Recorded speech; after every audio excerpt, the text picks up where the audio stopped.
जय मसीह की दोस्तों, आराधना संदेश चैनल पर यूट्यूब के हम एक बार फिर आपको हृदय की गहराइयों से धन्यवाद देते हैं। अपने सभी दर्शकों का अभिनंदन करते हैं।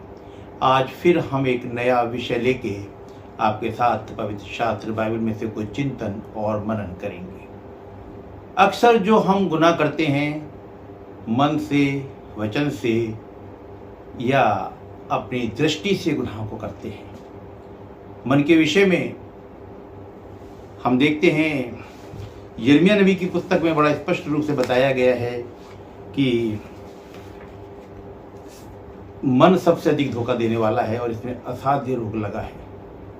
यानी इसे मुझे और आपको नियंत्रण में रखना है कि मैं और आप अपने मन में किन बातों को सोचते हैं, किन बातों को पहला स्थान देते हैं। दूसरा, जीभ के विषय में भी, जो कि हम वचनों के द्वारा बहुत से गुनाह कर बैठते हैं। जीभ के विषय में याकूब की पत्री में स्पष्ट रूप से ये बात लिखी है कि जीभ एक बहुत बड़ी बला है। ये सारे शरीर को नाश कर सकती है। इसको भी वश में रखना आज मेरे और आपके लिए बहुत ज़रूरी है। और इसके साथ साथ है, हम अपनी दृष्टि से, हम अपनी आँखों से बहुत से गुनाह कर बैठते हैं।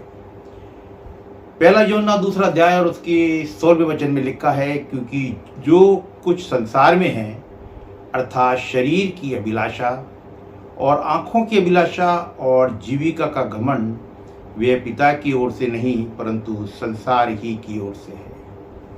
इन तीनों बातों में, शरीर की अभिलाषा, आँखों की अभिलाषा और जीविका का घमंड। और आज हम बात कर रहे हैं आँखों के द्वारा जो हम गुनाह कर बैठते हैं। आँखों की अभिलाषा यहोवा की ओर से नहीं है, ये संसार की ओर से है। और हमें आँखों की अभिलाषा से बचना है और बहुत ही समझदारी से हमें चलना है, क्योंकि वचन बड़े स्पष्ट रूप से आँखों के विषय में बताते हैं। मत्ती रचित सुसमाचार उसका 5वां अध्याय और 29वें वचन में लिखा है, यदि तेरी दाहिनी आँख तुझे ठोकर खिलाए तो उसे निकाल कर फेंक दे, क्योंकि तेरे लिए यही भला है कि तेरे अंगों में से एक नष्ट हो जाए और तेरा सारा शरीर नरक में न डाला जाए। एक आँख, यदि तेरी दाहिनी आँख यदि धोखा देती है तो तू उसे निकाल के फेंक दे, ऐसा वचन बताता है।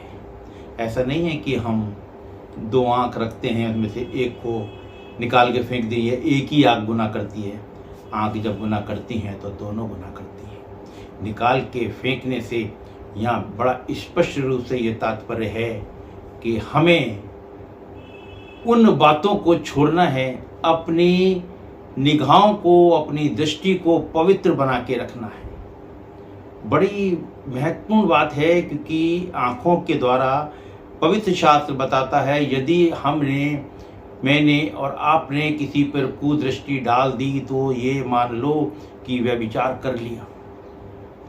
इतना महत्वपूर्ण है, इतना सावधानी से अपनी आँखों के ऊपर नियंत्रण रखना है और अपनी दृष्टि को डालना है।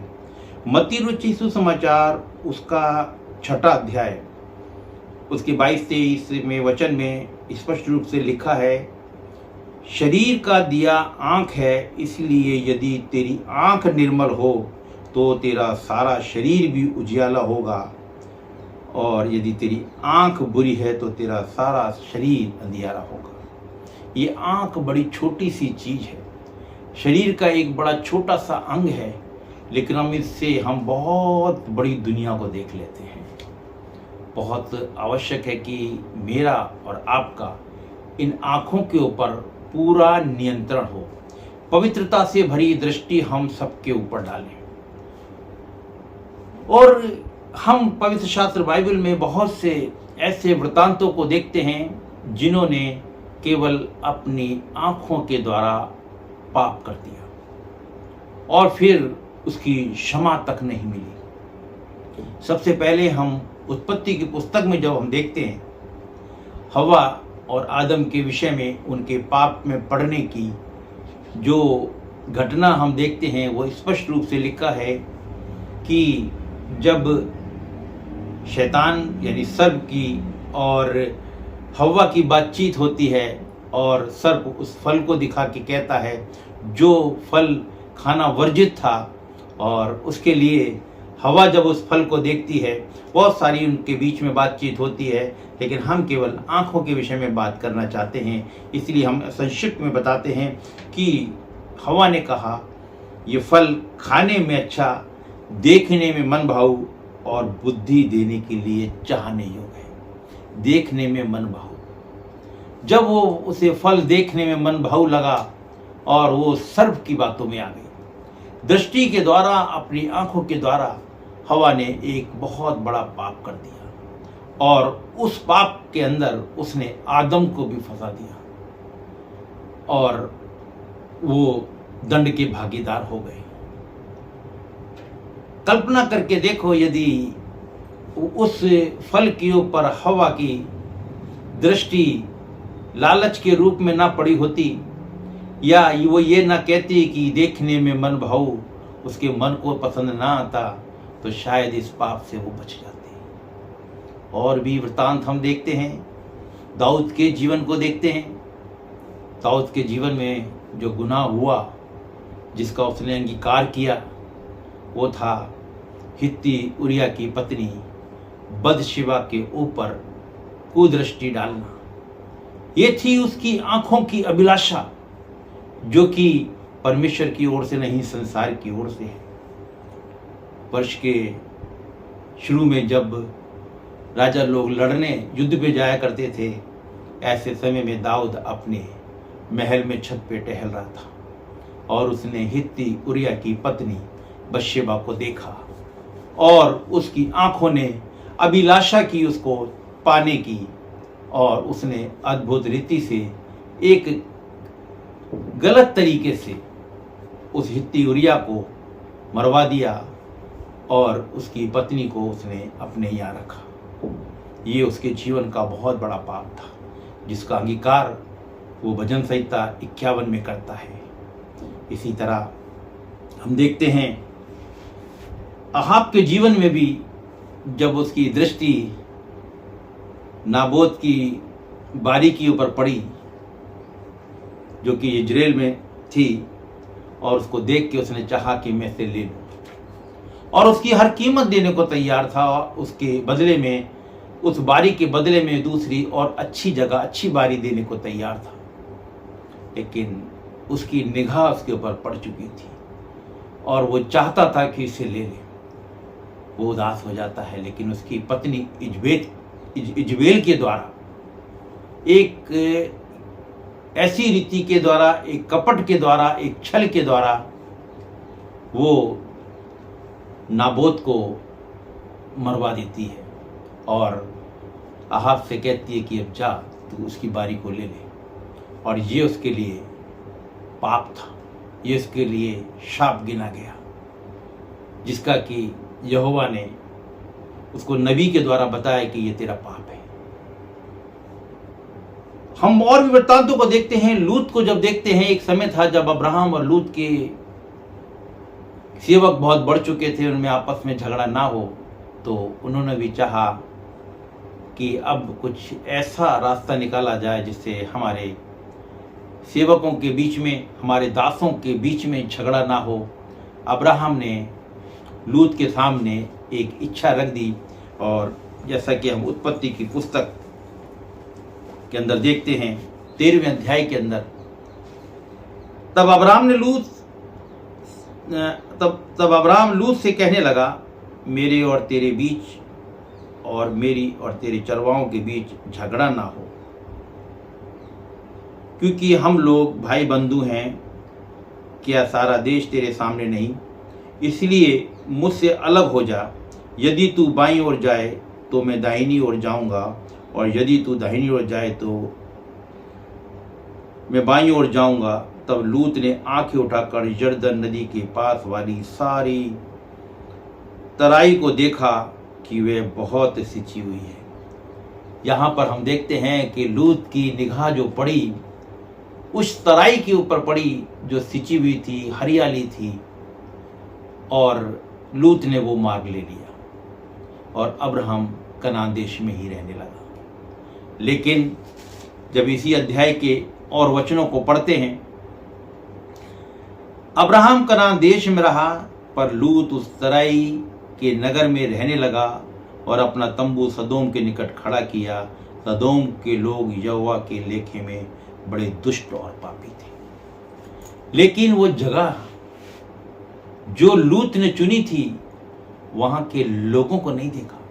उसकी निगाह ने तो बस सिंची हुई भूमि, हरियाली को देखा और वो सोच चला गया। और आगे हम जानते हैं वो सदोम और अमोरा के विषय में। लेकिन लूत के ऊपर तब भी यहोवा की अनुग्रह की दृष्टि बनी रही। लेकिन उसकी पत्नी, जो अपनी पुरानी चीजों को फिर देखना चाहती थी, उसकी आंखों की यही अभिलाषा रही होगी कि मैं एक बार और देख लूं। जो बहुत सी धन संपत्ति उसने इकट्ठी करी थी, लेकिन उसका उस निगाहों को देखना, उस पे निगाह डालना, उस लूत की पत्नी के लिए हमेशा हमेशा के लिए एक शाप हो गया और वो नमक का खंभा बन गई। और इसी तरह की परिस्थिति हम देखते हैं, एक समय था जब प्रभु यीशु मसीह के सामने थी, जो हम मत्ती रचित सुसमाचार के 4 अध्याय में देखते हैं, जहाँ आत्मा प्रभु यीशु मसीह को जंगल में ले गया कि शैतान के द्वारा उसकी परीक्षा ली जाए। और वहां भी शैतान ने सारा वैभव दिखा दिया था उसे कि तू मुझे झुक के प्रणाम कर ले, मैं सब तुझे दे दूंगा, सब तुझे दे दूंगा। लेकिन हम जानते हैं प्रभु यीशु मसीह अपनी सच्चाई पे रहे, आंखों की अभिलाषा से दूर रहे और उन्होंने वचन के माध्यम से उस शैतान को एक खूबसूरत सा जवाब दे दिया और दंडवत करने से इनकार कर दिया। आज मेरे और आपके सामने भी कई बार ऐसा अवसर होता है कि हमारी निगाहें, हमारी दृष्टि हमें मार्ग से भटकने के लिए मजबूर कर देती है। लेकिन जब हम प्रभु में पाए जाते हैं, वचन में पाए जाते हैं, तो हमारी दृष्टि भी पवित्र होती है और वो दृष्टि होती है जो यहोवा को भाती है। निश्चय आज का वचन मुझे और आपको पाप में जाने से रोक सकता है। मुझे और आपको अपने मन के ऊपर नियंत्रण रखना है। हम क्या विचार करते हैं, और विचार हमारे संगति से आता है कि हम कैसी संगति में रहते हैं, कैसे लोगों के बीच उठते बैठते हैं, किस तरह के हम पत्रिकाएं पढ़ते हैं, मोबाइल को हम किस रूप में इस्तेमाल करते हैं, किस रूप में देखते हैं। हमारी जीभ को भी हमें बड़ा नियंत्रण में रखना है। ये एक बहुत बड़ी बला है, ये आग है पूरी। जैसे एक छोटी सी चिंगारी पूरे वन को, पूरे जंगल को जला देती है, इसी तरह ये जीभ भी हमारे पूरे शरीर को नाश कर सकती है। इसको भी नियंत्रण में रखना मेरा और आपका बहुत जरूरी है। साथ ही आज जिस विषय पे हमने विचार किया है, हमारी दृष्टि बड़ा पवित्र हो। हम सुबह सबसे पहले जब उठते हैं तो यही प्रार्थना करें, प्रभु आज मैं अपने मन से, अपनी बातों से, अपनी जीभ से, अपनी दृष्टि से, अपने कामों से कोई गुनाह ना कर बैठूं। यदि हम अपनी मन की बातों को, अपनी दृष्टि को, अपने मन के विचारों को, अपने कामों को यहोवा के हाथ में दे दें, यहोवा तू ही मुझे चला, मुझे तू मार्ग बता कि मुझे किस मार्ग पे चलना है, तो निश्चय मैं और आप एक वो जीवन पाएंगे जो यहोवा को पसंद होगा। और मैं और आप सच्चे गवाह बन जाएंगे प्रभु यीशु मसीह की। लोग हमको देख के कह सकेंगे कि ये खुदा के, प्रभु यीशु मसीह के सच्चे लोग हैं, जिसकी बताई बातों को मानते हैं और उसकी बताई हुई राहों पर चलते हैं। आज का वचन मेरे और आपके जीवन में खासकर जो हम आज विषय रखा है कि शरीर की अभिलाषा और आंखों की अभिलाषा और जीविका का घमंड, ये संसार की ओर से, यहोवा की ओर से नहीं है। और आज हमने खास देखा है कि हमारी आंखों की अभिलाषा, हमें अपनी आंखों के ऊपर नियंत्रण रखना है और प्रार्थना में बने रहना है, जिससे हमारी दृष्टि पवित्र बनी रहे और हम परमेश्वर की बहुत सी आशीषों के हिस्सेदार हो सके। परमेश्वर करे आज का वचन हम सब के लिए बड़ी ही आशीष का कारण हो। सभी को जय मसीह।